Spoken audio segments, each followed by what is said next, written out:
Hello and welcome. Every second of every day, an invisible war is waged within our bodies, a battle between our immune system and an endless array of microscopic invaders. Today, we're going to explore this conflict. We'll cover our body's amazing defense systems, how they tackle different pathogens, and then take a deep dive into one of the most feared groups of diseases, viral hemorrhagic fevers. Finally, we'll see how we can tip the scales in our favor through vaccination. This is your high-yield review for microbiology. Our body's defense system, or immunity, is divided into two main branches. First is innate immunity. This is the non-specific, rapid response system we are born with. It acts as the first line of defense and includes physical barriers, like our skin and mucous membranes, as well as chemical barriers, like stomach acid. The key cellular players here are phagocyte cells, like macrophages, and neutrophils that engulf and destroy pathogens, and the powerful natural killer NK cells, which are experts at eliminating infected cells. If a pathogen gets past this first line, our acquired or adaptive immunity kicks in.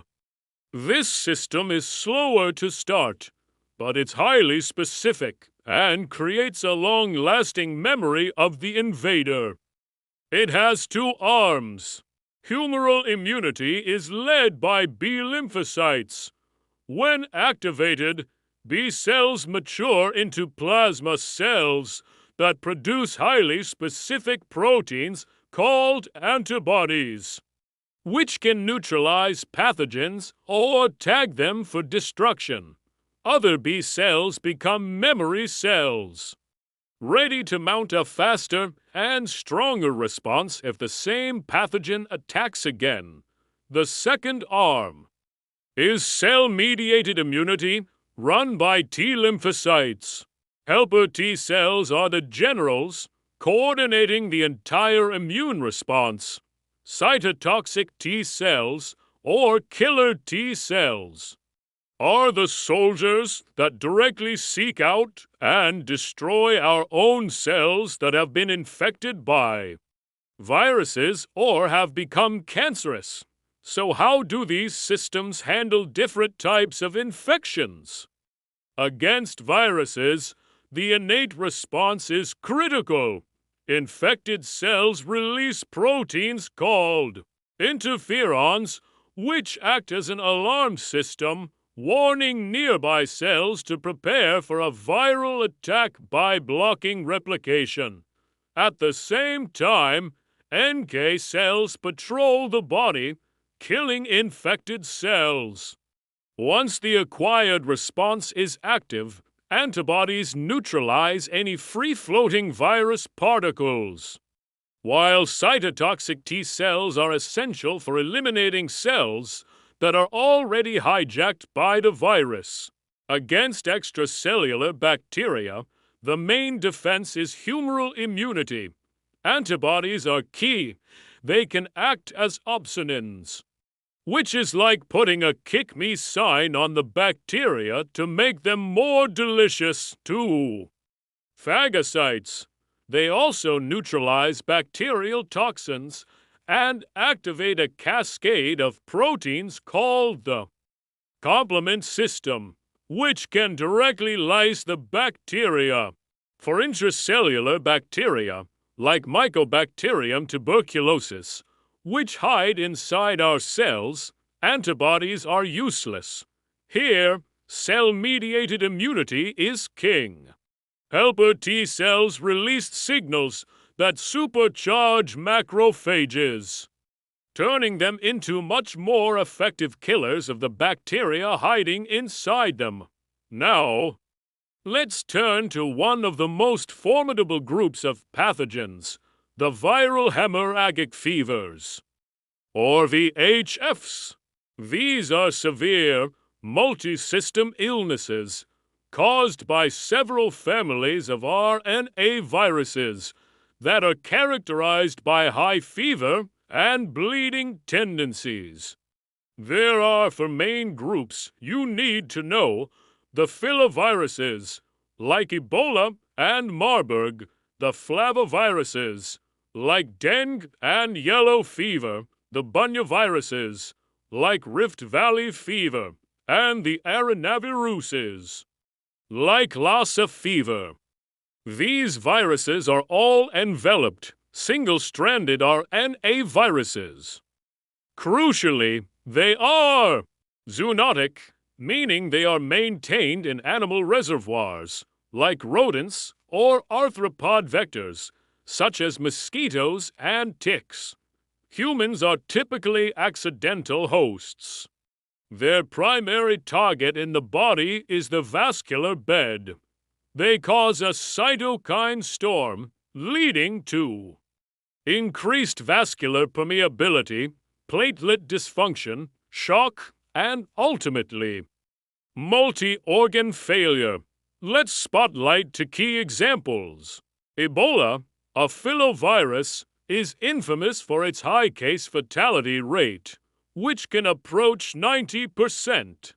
Its natural reservoir is thought to be the fruit bat, and transmission to humans occurs through direct contact with the blood or body fluids of infected animals or people, even after death. Now for the flavoviruses. Yellow fever, transmitted by the Aedes mosquito, gets its name from the jaundice it causes. The classic signs are fever, jaundice, and hematemesis, or black vomit. Fortunately, there is an effective live-attenuated vaccine. Dengue fever, also spread by the Aedes mosquito, is known as breakbone fever because of the severe muscle and joint pain it causes. There are four different serotypes of the virus. While infection with one serotype gives you lifelong immunity to that type, a subsequent infection with a different serotype can lead to a much more severe disease, like dengue hemorrhagic fever or dengue shock syndrome. This is due to a dangerous phenomenon called antibody-dependent enhancement. Diagnosing and managing these diseases is a major challenge. A detailed travel history is absolutely critical. Early diagnosis relies on PCR or antigen tests, while antibody tests are useful later in the illness. For most VHFs, treatment is primarily supportive care managing fluids, electrolytes, and blood pressure. The antiviral drug ribavirin is effective for Lassa fever and Rift Valley fever, but notably, it does not work against Ebola or dengue. Because of their high infectivity, infection control is paramount. Standard precautions are the minimum, but for viruses like Ebola and Lassa, airborne precautions with an N95 mask or a powered air-purifying respirator PAP are required. Strict use of personal protective equipment, including impermeable gowns, double gloves, and face shields, is mandatory. Finally, let's discuss how we can proactively train our immune system. Vaccination. Vaccines introduce antigens into the body to stimulate an acquired immune response without causing the disease. There are several types. Leave-attenuated vaccines, like the MMR vaccine, use a weakened form of the live pathogen. They create a very strong and long-lasting immune response. Inactivated vaccines, like the polio shot, use a killed version of the pathogen. They are very safe but may require boosters. Subunit vaccines, like the hepatitis B vaccine, use only a small piece of the pathogen, such as a protein. And toxoid vaccines, like the tetanus shot, use an inactivated version of the toxin that the bacteria produces. The intricate dance between pathogen and host defines the field of microbiology. Understanding these principles is the foundation of modern medicine. Thanks for watching.